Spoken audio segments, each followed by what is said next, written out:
You know, this is the problem of the planet, that somehow we humans somehow think those thoughts know better than everything out there which has existed in a wonderful, beautiful, perfectly synced union with one another, until all of a sudden our intellect got so loud that we started creating carnage all over the planet. And when you go out there and you look at every other mammal on the planet, first of all, they don't eat every day. But second of all, when they get sick, they fast. They all do it, except for us. Because it's not something we want. We find it uncomfortable, of course, because we're used to it. But actually, when you get into fasting, the fasting in itself is quite a comforting thing. It's a very wonderful thing, very peaceful thing. Take these broken wings and learn to fly again, learn to live so free. When we hear the voices. Hey guys, so my first water fasting vlog, as it were. I haven't eaten anything for 3 days and I'm feeling quite okay. Got a little bit of a headache, but to be expected because I'm moving into cleansing and detox. Now I'll get into what's going on with myself in a moment, but I've made other videos on water fasting and what to expect, but I'll just want to touch on that again quickly before I tell you what's happening. It won't be a long video. I am embarking on this fast because first of all my body is telling me to. I have crashed. I've hit some sort of wall from post-viral fatigue and everything else that's gone on. I've had malaria 3 times in the last few years out there. I've had typhoid. I've had unknown viruses aplenty. I've had amoebiasis. I've had other parasites. And on top of that, I've had the long days working constantly. 18-hour days, sleep, wake up and work again. This has been my life for 5 years, building everything we've built. And I've been quite productive with it. I've built a village. There's not many men on the planet can say they've built a village, and I've built a village where disabled children live. I've managed to build an NGO up which employs more than 80 people. I'm the guardian of more than 100 children now, 50 of which are special needs, and we've provided full-time education for more than 1,000 children, plus all the other work we've done. And the rescue dogs as well. It's been a very intense.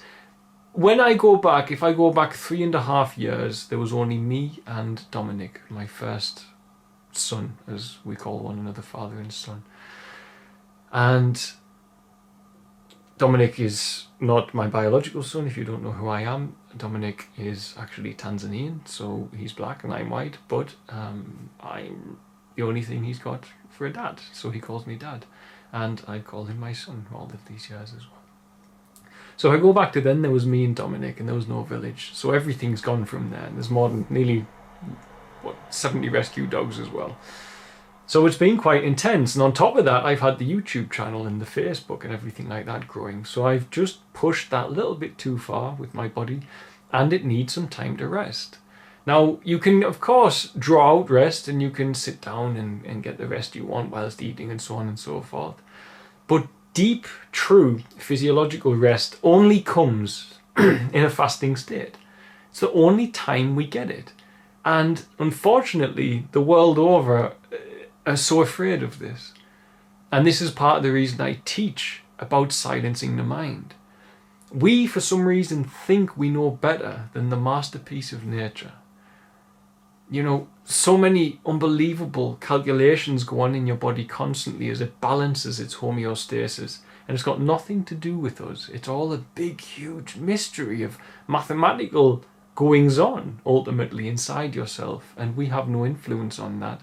Although some new persons in the world are showing that we can influence those aspects of ourselves, the autonomic nervous system, such as Wim Hof, etc.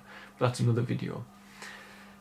So, many people don't realize that the body is a self-healing unit, and that's what I have come to learn and experience in my life. I see it around me. I see people get the flu and they are laid up for a week or 2 weeks. I sever food and drink only water, and it leaves me in a couple of days. And there's a big difference between physiological rest and starvation, Because many people say, how can starving yourself be healthy? And I say, just go away and read. Because if you go away and actually read the science behind it and actually experience it like I have, then you understand that it's got nothing to do with starvation. Your body automatically switches into autolysis, and in autolysis it seeks the most negative aspects of your anatomy for fuel. In the interests of survival, it preserves the most positive aspects. So your heart muscle and everything remains intact. And your body will even seek through the heart and look for the plaque and the fat, for example, during a long fast to digest. Now, likewise, parasites, bacteria, viruses, and fungi, your body will autolyse them and turn them into fuel. Another thing your body will do is balance homeostasis in a way like never before.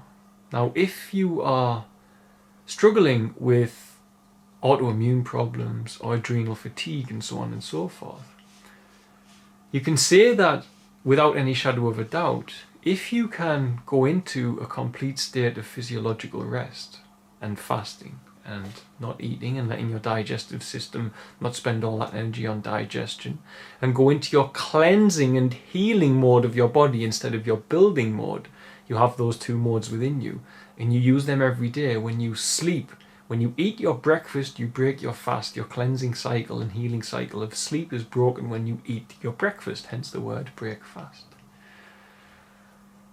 If you can get into that, your body will start to right everything. And it concerned me. I looked at other avenues, but it concerned me as I looked at people with post-viral fatigue syndrome, chronic fatigue syndrome. And I went through the forums and looked at what was going on. And many people were saying the same thing. Oh, I don't have any appetite and so on and so forth.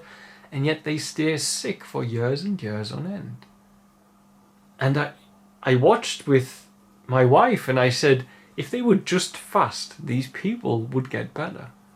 Their body will correct it. I know it. I guarantee it. It might take 2 fasts or just 1 fast.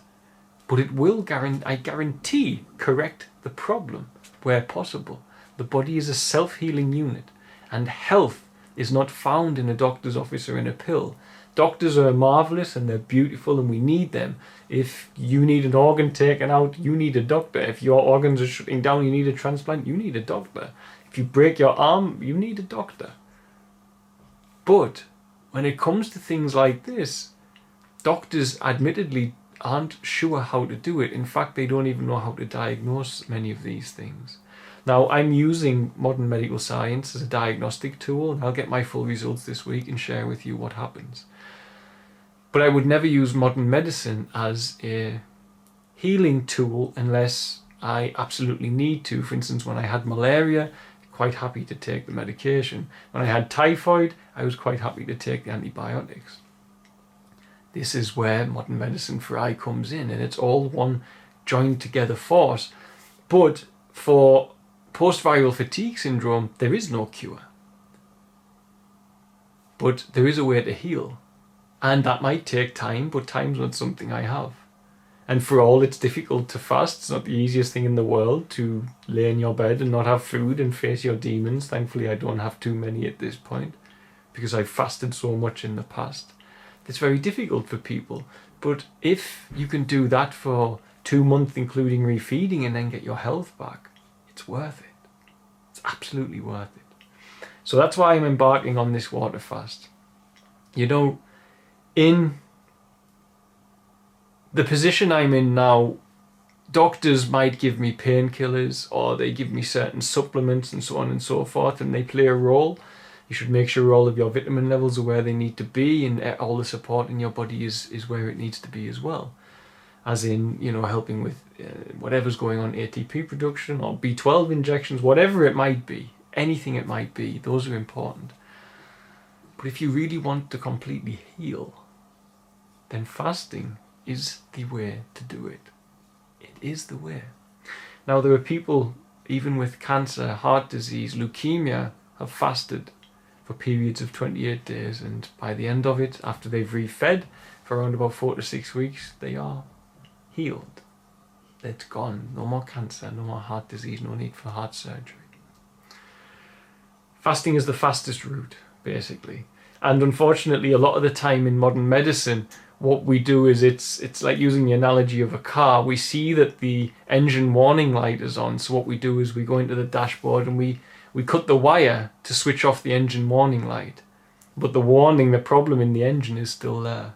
Just the light's not blinking anymore. The pain might be the blinking light in the human body is not there because you've took a tablet. But this is not how to heal. This is how to suppress a symptom. And this is not what we want to be doing. So that said, I'm 3 days into my water fast. And I will gain many spiritual benefits from it. I'm already more productive and creative. I've made my new blog and stuff today because I've just got so much more energy. But soon that'll taper off. The first 3 days you come out of ketosis. Now if you're drinking water, it'll take 3 days on average to go into ketosis, come out of using glucose or glycogen for a fuel source.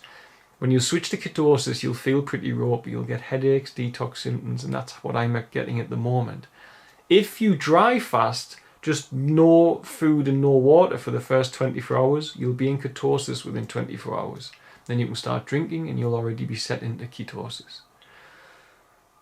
The first week is the most difficult. This is where you get food cravings. But after about 4 or 5 days, your interest in food really does go because your body is doing what it needs to do. Now you might get psychological concepts of food within 7 to 14 days and 14 to 21 days.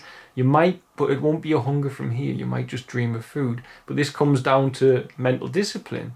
And if you want to seek happiness in life, you need mental discipline. So fasting forces you into it. As your flesh tries to talk to you about food, you can say to it, no, not right now, I'm healing. And you put your ego to one side. And when you put your thinking mind to one side, then you can dwell further deeper into the spirit and focus your mind in a mindful state, a mindful meditation onto something more productive, be that resting, reading, creating, whatever it might be. So, early symptoms for the first 3 days: headache, very normal. Bad taste in your mouth, very normal. You might get some slight pain in your legs from the toxins being released into your bloodstream, very normal. Lower back pain from laying around so much and also from toxins going into your bloodstream, very normal. It's perfectly normal in a water fast. Now, I aim to go for at least 4 weeks. And I fasted longer than that before. It's perfectly safe, no problem. And I'm doing it because I have the knowledge that I need to be able to do it. Unlike my other fasts, I've got my wife with me on this one. I didn't on my other ones. I don't know if that'll be a help or a hindrance, we'll see. Because she's pregnant and she's hungry. So it's going to add an additional mental game for myself with regards to my flesh and my discipline. But I'm doing this under instruction from, I would call my higher self. And those who have fear and say, it's dangerous, it's eating disorder, it's you're too thin, you might die. This is the problem of the planet, that somehow we humans somehow think those thoughts know better than everything out there which has existed in a wonderful, beautiful, perfectly synced union with one another, until all of a sudden our intellect got so loud that we started creating carnage all over the planet.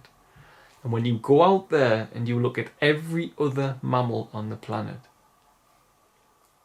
first of all, they don't eat every day. But second of all, when they get sick, they fast. They all do it, except for us. Because it's not something we want. We find it uncomfortable, of course, because we're used to it. But actually, when you get into fasting, the fasting in itself is quite a comforting thing. It's a very wonderful thing, very peaceful thing. So that's my first opening video diary for fasting. And I think I'll do one every 3 days, maybe, something like that, so you can keep up with what's going on. And I'll let you know what's going on with detox and my healing. Already the pain in my legs has gone after 3 days. Because my body has an opportunity to do so. And many people with fibromyalgic pains, if you read water fasting forums, they have no reason to lie. Some people, after 10 years of fibromyalgia and pain in their body, they fast for 1 week and it's gone.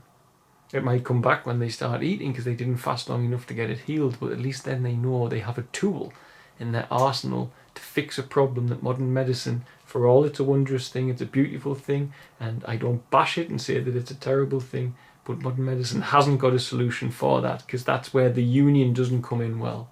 I praise God for the ARVs of modern medicine, the antiretrovirals who keep many of the children who I love with all of my heart alive and happy and smiling around me at my home in Tanzania. The children who call me Dad. I love modern medicine for that. But at the same time, modern medicine has a problem, and that problem is that doctors are not trained in nutrition and natural health practices, and they are not trained in meditation, so it's very difficult for a doctor's ego. No offense to any doctors listening, but it's the same for any other human being in any line of profession. Very difficult for a doctor's ego, or anyone in any line of profession's ego, to admit they don't know, or to admit that they're not sure. And that's why we have people out there who firmly believe in what they've been taught, and that's fine, because sometimes it does work, sometimes it doesn't. Won't listen to the idea that human beings who chose, instead of chemotherapy, not to eat for 28 days, as you can look for yourself, or not to eat for 40 days, their body's digested their tumour. And in my instance, I expect my body will rebalance my endocrine system. Whatever viral load or bacterial load or parasitic load is lurking around in my body, then it'll clear that out as well. I have been bitten by countless ticks or Babesia, Lyme disease, who knows. But I've been tested for them all, but they're not reliable tests. But who knows what's going on in my body. But what I do know is that by the end of these 4 weeks, I will be filled with energy, after I've refed, of course. And refeeding will be another thing I document, because it's very important you refeed properly. And then I've got everything in the world to look forward to, because I get to go back to my wonderful family in Tanzania, and my son will be born next month. Month after, in April. So I've got everything to look forward to and everything to keep me focused through this fast. So watch my journey. And of course I lose weight and I'll get thin. This naturally will happen. You lose around about 1 pound of weight a day whilst you're fasting. It'll taper off at around about 21 days. But that's just part of it. It's very normal. Go watch a polar bear who's struggling to find food, or go look at lions in the seasons of drought and look how thin they get. It's a very normal part of nature for your weight to fluctuate. Might not look nice, might not look healthy, but thankfully I'm in a controlled environment, and when my weight does come off, I will put it back on, because I have a fridge and I have electricity and I have supermarkets and so on and so forth. So yes, I'll get thin, and yes, I'll look tired, and so on and so forth, but at the end of the day, I will be healed from this problem, and I hope, if nothing else, that these videos will show you that. So, I love you all, and I'll see you soon. Bye guys. Thanks for watching. Don't forget to like, share and subscribe, as it really helps us to grow the channel, and with it help more children here in Tanzania.